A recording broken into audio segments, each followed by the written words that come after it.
and it's concerned with the use of physiological methods of defining the severity of lesions, especially in the left mainstem disease. And we start this session by having our outstanding speaker, Dr. Samir Alam from Lebanon, from the American University of Beirut, to present his first presentation. Sabah al-Khair. It is my pleasure and honor to welcome you to day 2 of this distinguished Congress, and I hope that we can match the excellence that we witnessed in yesterday's meeting. So my first case is going to be a case presentation in the spirit of the Ischemia trial.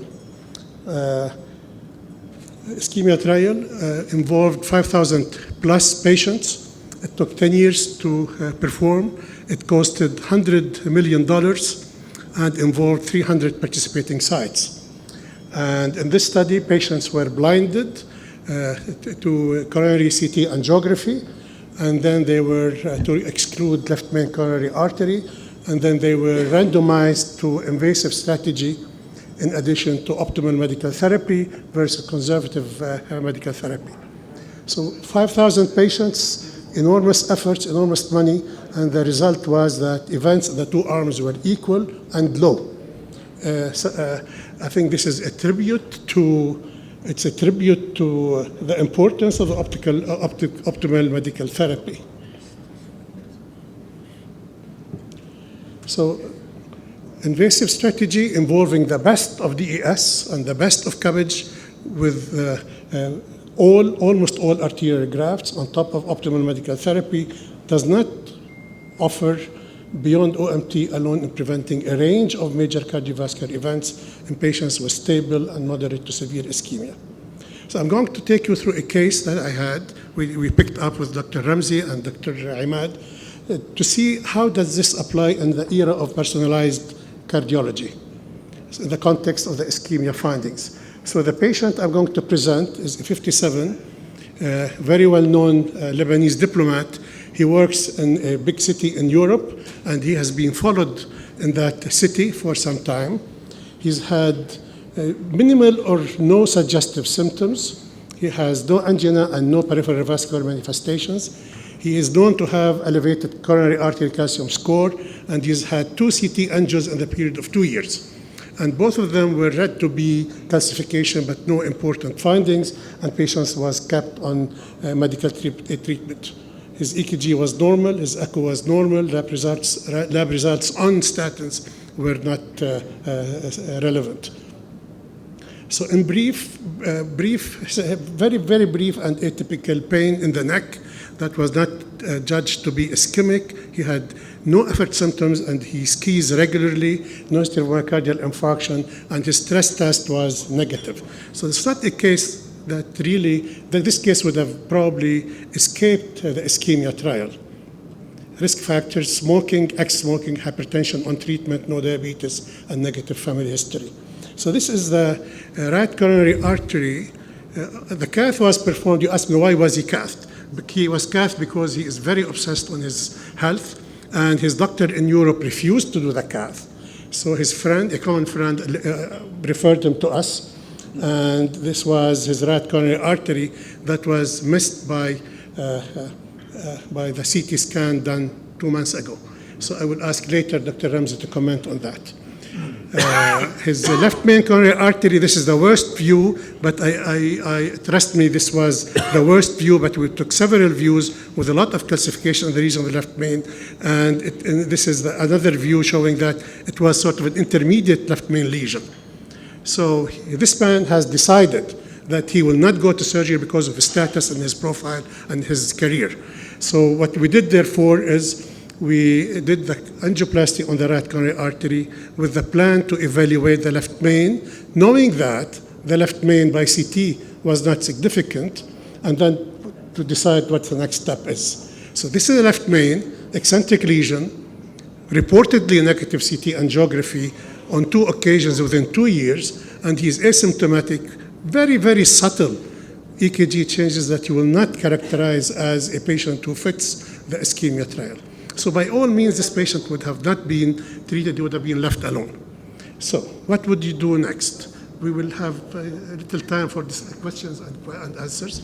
I don't have all the views, but the left main looked bad.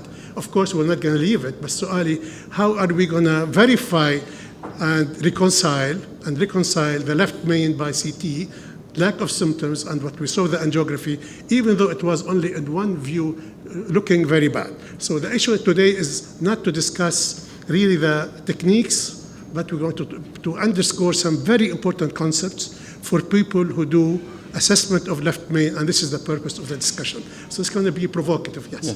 Yeah. Go ahead. Comment? Yeah. Mr. Chairman, تفضل. Okay, Dr. Iyas? I think the left main looks borderline, but I think you have to have some functional assessment. Okay. He has asymptomatic, and you have to demonstrate ischemia by a functional test. Okay. So by raise of hands, who does IFR? IFR.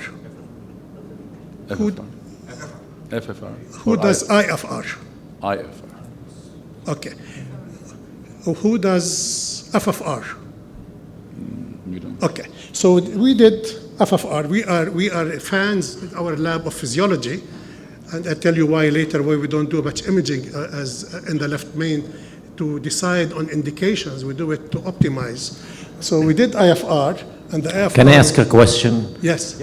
Before you want to do assessment before you fix the right coronary artery or after you fix the right coronary This artery? is a superb question. Number one, this patient has decided he will not go to surgery, whatever it is, because of his career. He's a diplomat. I cannot say more about him. And his physician left him in Europe, said, you're fine, you have no symptoms, and the CT doesn't bother me, you have calcification.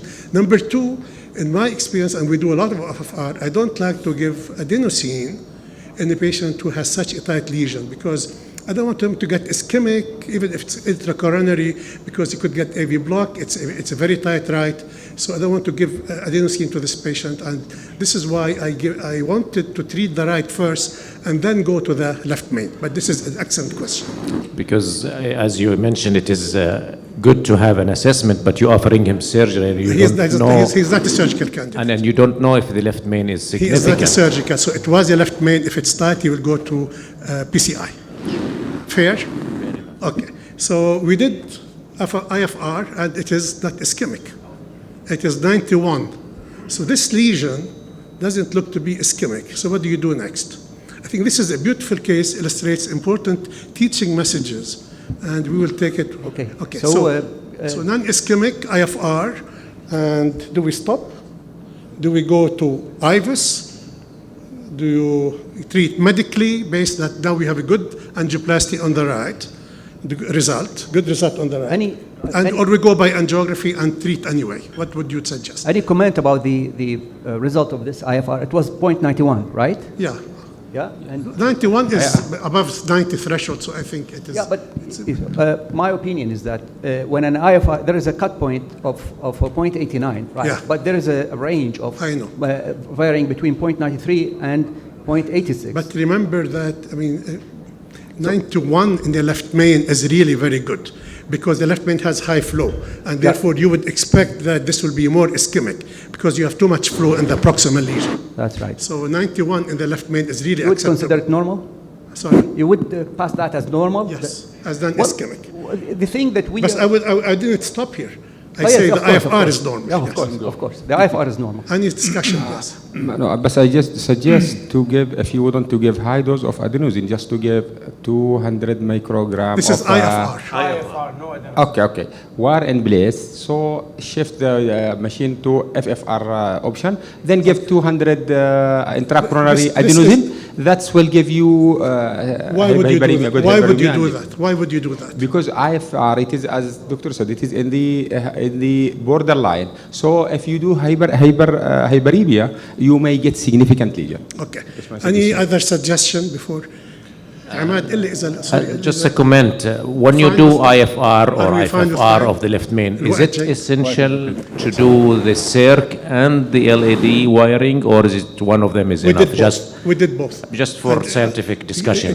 I like to do it here, although the Circ looked perfectly pristine, but we did it on both, and it was 90, 91 on both.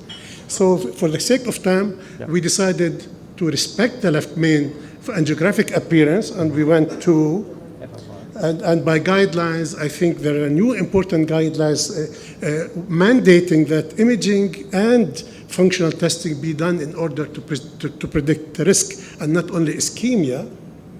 And IVUS, in my mind, is very good to optimize your techniques and your outcome, but it is not very good, and there are no important data to really recommend or suggest or give you guidelines as to what level of IVUS area would correlate with an ischemic FFR.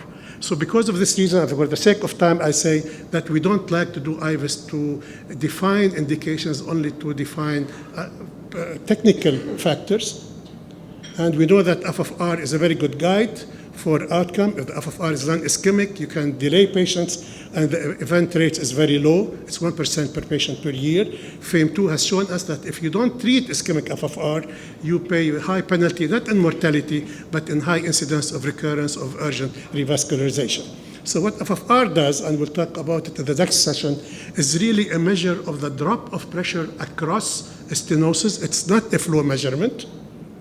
And therefore, and because it is well validated, it's class 1 indication, yet you look around and you find that the penetrance of FFR is very low all over the world. And therefore, people have sort of suggested to get alternative. And IFR is an alternative to FFR. I think the myth is that FFR is adenosine hyperemic. The fact is that IFR is also hyperemic, and I'll show you how.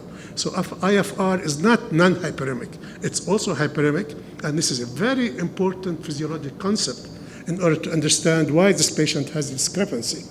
IFR probably is better because of less time involved, less cost. Adenosine is very expensive, and the patients don't like it with the side effects of the drug, etc. So IFR is a alternative to this situation.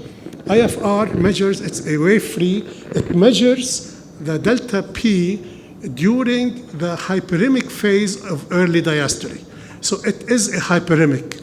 After systolic contraction, when the ventricle relaxes and the intramural arterioles relax, this is a very brief, transient, but significant hyperemic phase, and therefore the degree of this dilatation will affect the IFR measurements as well. This is extremely important and relevant. So if you have a patient with low metabolic rate, the IFR will be falsely high. If the patient is very high metabolic rate, the IFR will be a better reflection. So the more activity you have, the more the IFR will reflect more flow. And this is really important. So this is an example.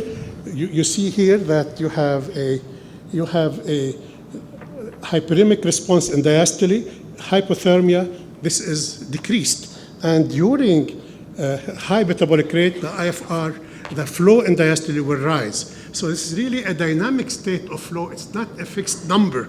And this is important to remember as you do your evaluation.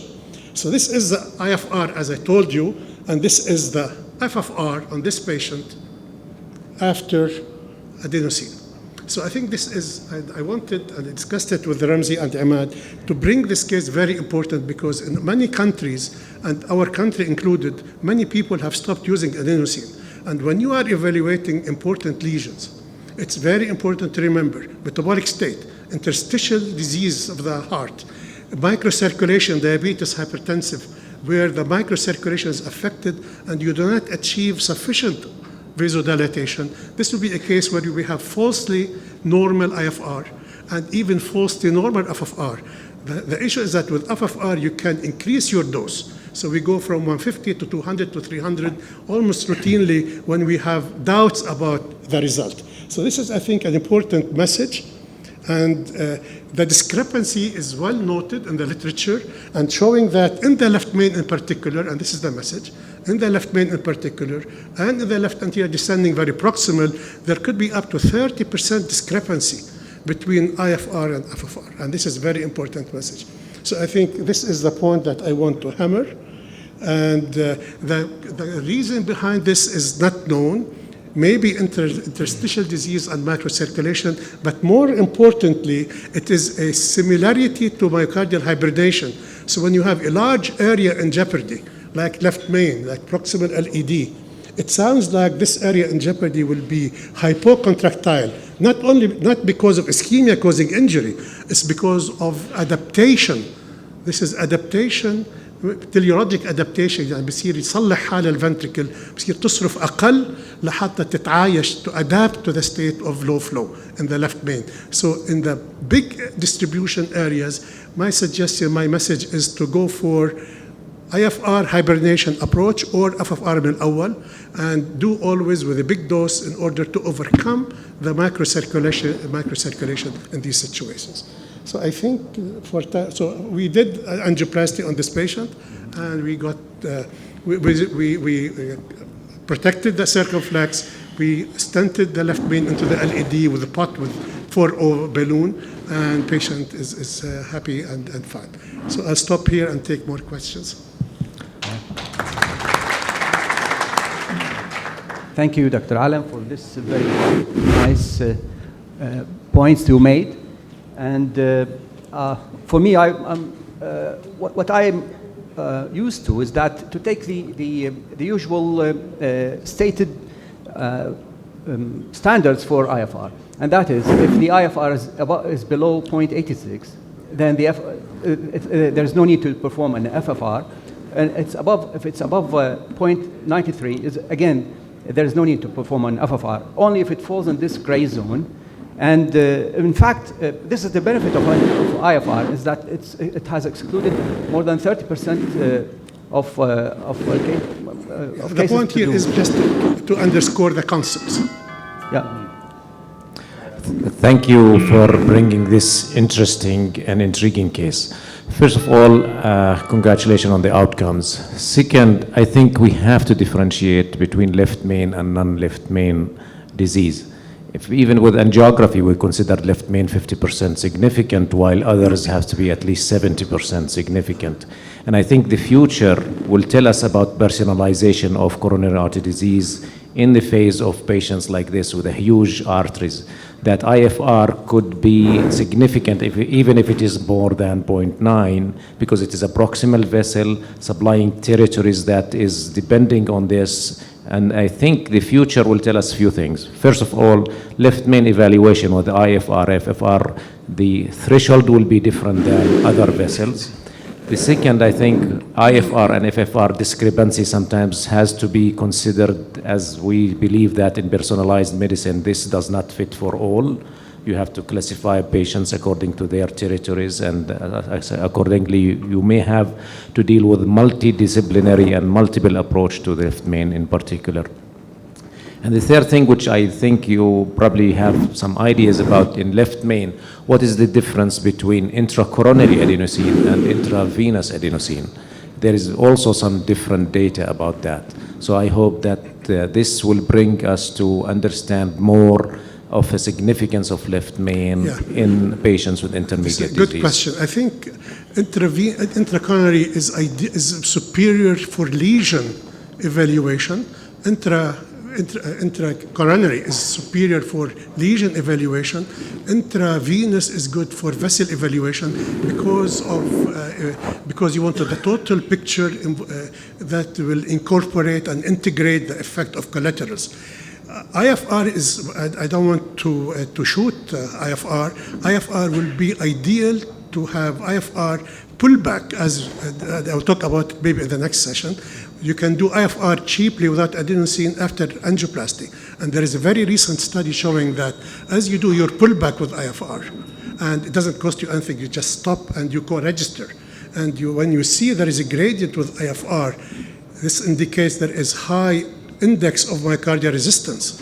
And these patients usually have worse prognosis than patients where you have an intact and no gradient in IFR.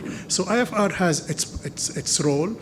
It's not very good in the main left main or very, very proximal tight LED or big LED. And I think IFR has a role to play, and plus you take into consideration the hybrid approach. But I'm going to show some data later on about the enormous discrepancy between what you see angiographically and what you get by ischemic assessment. Thank you, Dr. Alam, and I think. Thank you again. Imad and Ramzi also asked me to go a little bit in details over some of the principles which guide what goes behind FFR physiology in the cath lab. Again, I think we have been taught in medical schools that myocardial ischemia is at the center of what we do in coronary artery disease, and everybody until the ischemia studies thought that myocardial ischemia will continue to be the principal and most effective guide for us to intervene. And there are two types of ischemia. One is acute coronary syndrome, where the case is closed and the treatment is revascularization. Nobody's going to argue about it. The other is a chronic coronary syndrome or chronic stable ischemia, where I think where the ischemia trial has really confused me at least, and Dr. Ayas also is sharing the same concept. So here is the ischemia study. This is data. This is slides from the principal investigator, who is a friend. She just sent it to me. So you see that the enormous difference in the cath procedure and the revascularization procedure between the invasive and the medical treatment arm. Yet you see that the curves with the initial bump in the procedure MI and later increase in the spontaneous MI in the medical group. In general, for 3 years, the data seems to be equivalent outcome and low event rates in the two groups. So again, I repeat, invasive strategy on top of optimal medical therapy offers no benefit beyond optimal medical therapy alone in preventing a range of cardiovascular events, including heart failure, including heart attacks, etc. طبعا excluding left main coronary arteries. So in this study, it's short term, and this is my response to Dr. Ayas. I agree, this is a short study, short term. We don't know what will happen later on, as in FAME 2, where after 5 years, we're starting to see a divergence in the medical treatment showing more events. So I think we don't want to bury PCI for now.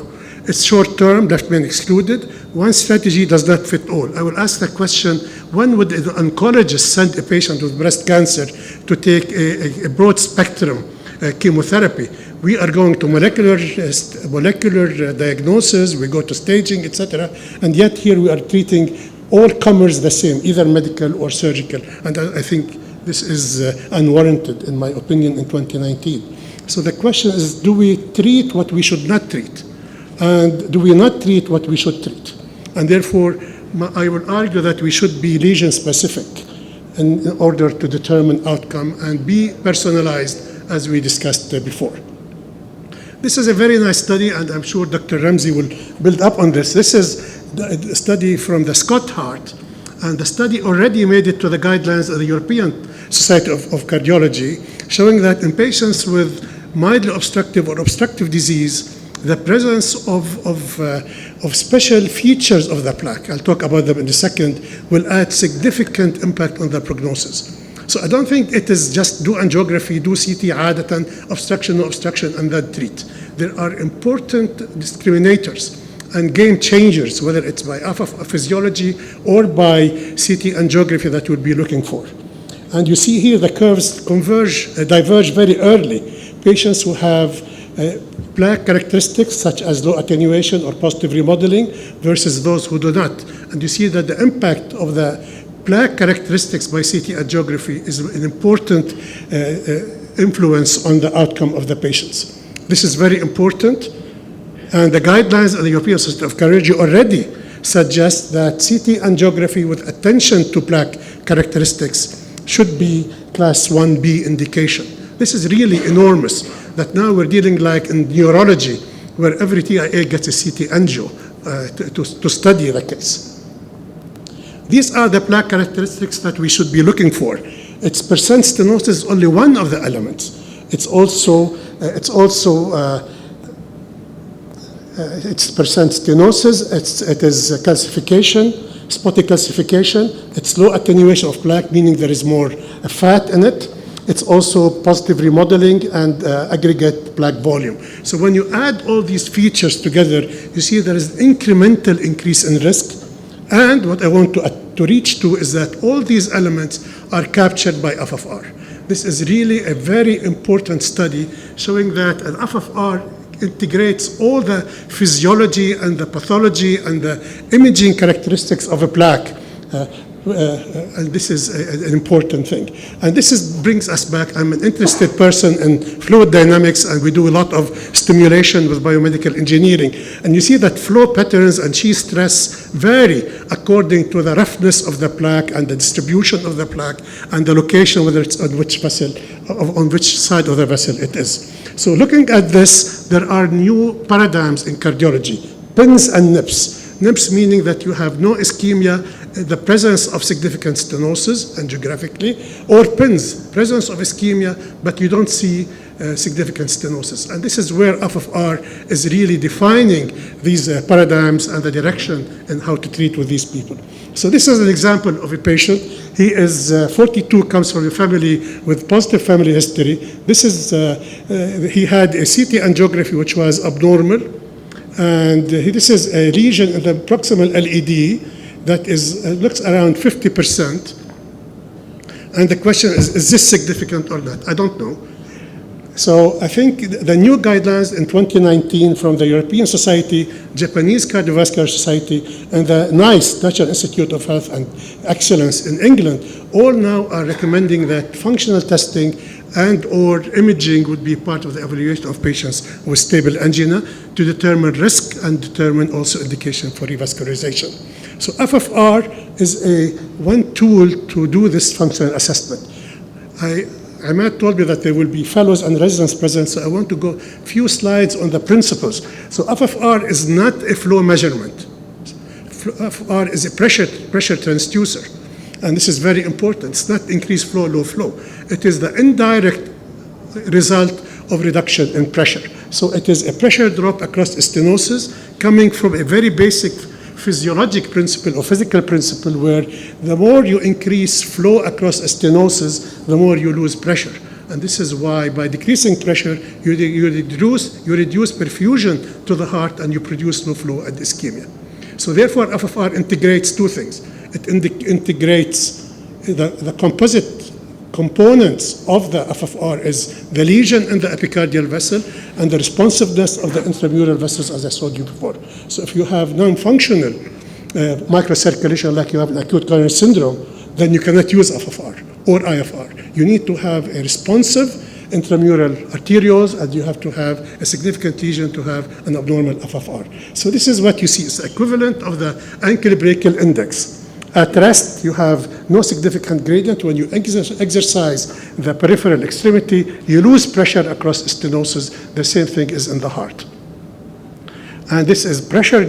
So how does the pressure becomes flow is by looking at flow proximal and flow distal is pressure over resistance. When you equalize the pressure by adenosine, pressures become equivalent to flow.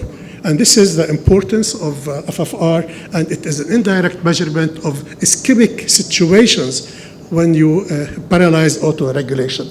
Again, as I said, it integrates the proximal epicardial vessel and the intramural circulation, and either one of them will affect the value of the FFR. These are the intramural arteries. They are embedded in the muscle.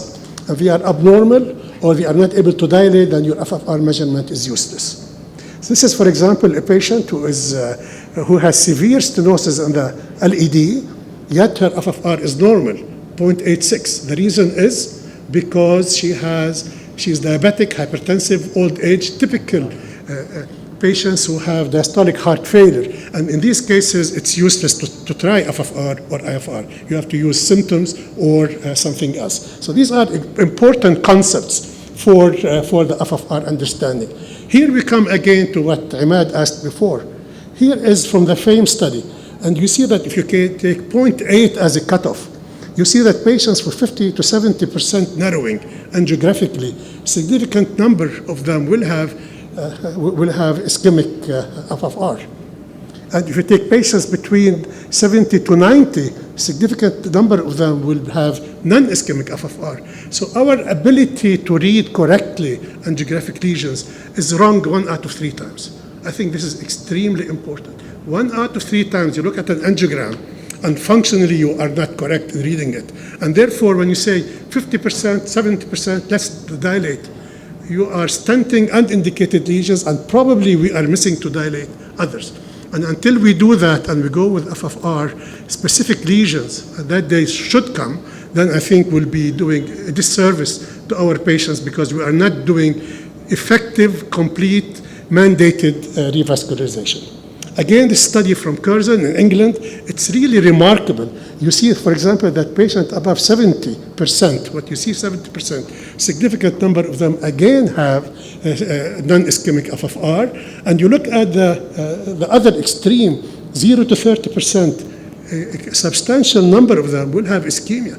So the composition of the plaque sitting there, this may be the plaque which ruptures with a patient who has no symptoms. And I think this is the beauty of a technique that incorporates so many factors into the physiology.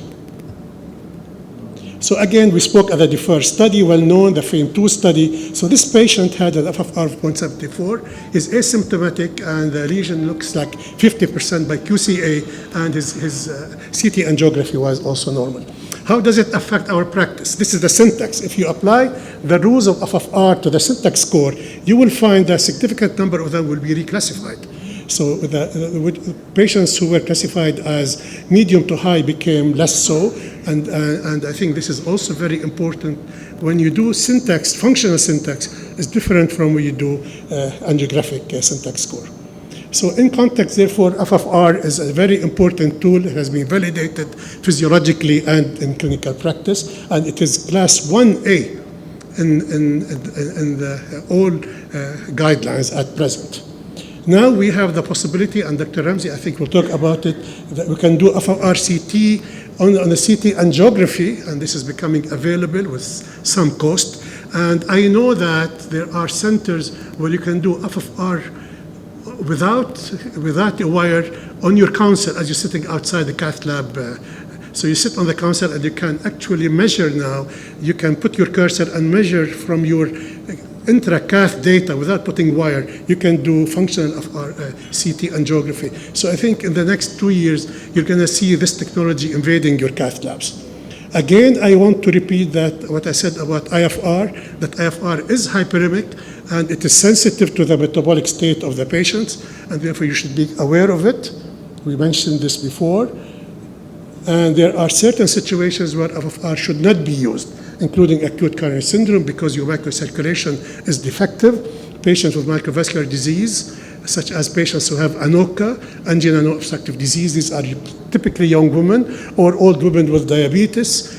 Gender, females usually are less sensitive to show FFR positive because in general they have more defective microcirculation and high-risk anatomy, like the case I showed you before, where the FFR and IFR showed significant discrepancy.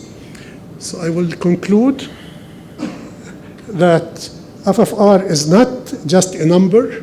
It integrates biology and several aspects of the physiology and the anatomy of the lesion. It's not about luminal narrowing. Some people are suggesting, but I don't think there is no evidence for that yet, but some people are suggesting that FFR positive lesion may have more necrotic core, is unable to dilate in response to adenosine or etc., and therefore the flow is defective.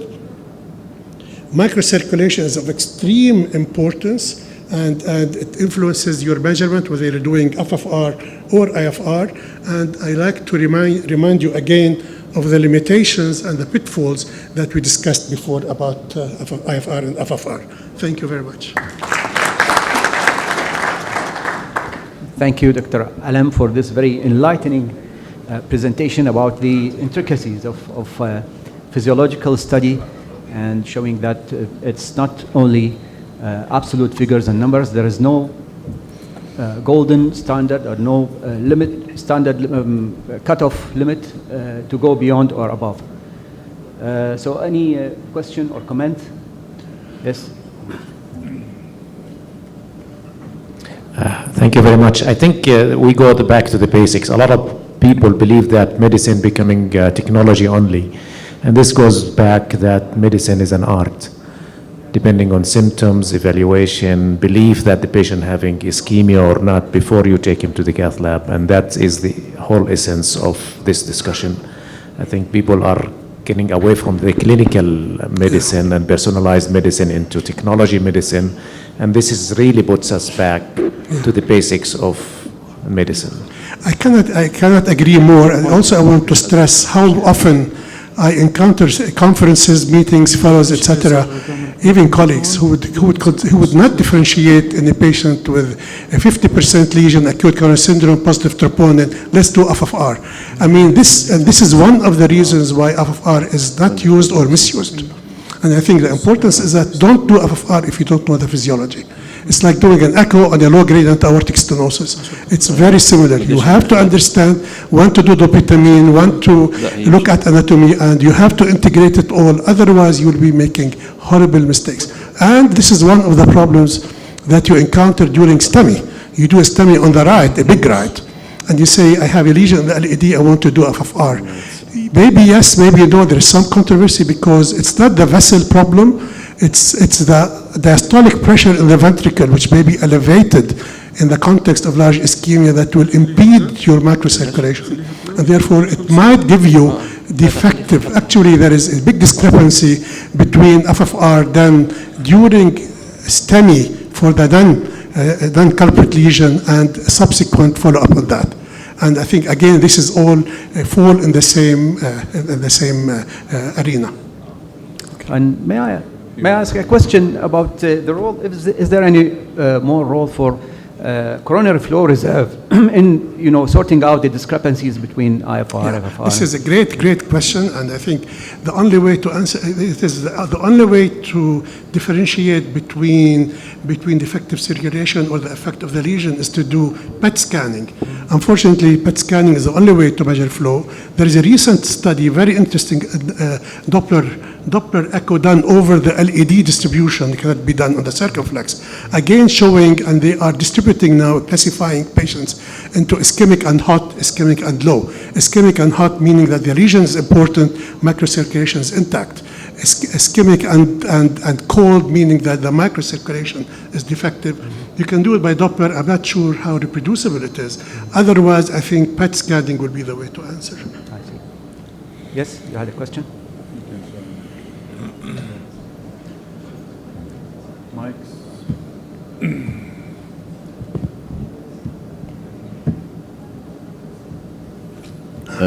I'm Dr. Hyari. I'm a radiologist, not cardiologist, but I do, yes, I do cardiac work on CT and MR. First of all, FFR CT is not as easy as that. And now, I mean, maybe it will be. So you have to send your data to the United States. We're producing our own or software. Can, but it's not a question of 2, 3, 5 minutes to analyze the FFR CT. 4 hours. This is one thing. The other thing which is important and is coming now, and I was reading a paper from a cardiologist, I think a Belgian cardiologist, which is in Stanford now, and they started to do, coronary CTA, and if there is a lesion, because now you are using a very little amount of contrast, let us assume that there is no, they use perfusion from the first, non-stress study, and the perfusion is okay of the myocardium. Then they give adenosine and they repeat the examination, and if there is ischemia, so this lesion has to be dealt with. Yeah, we have to respect the limitations of time, and now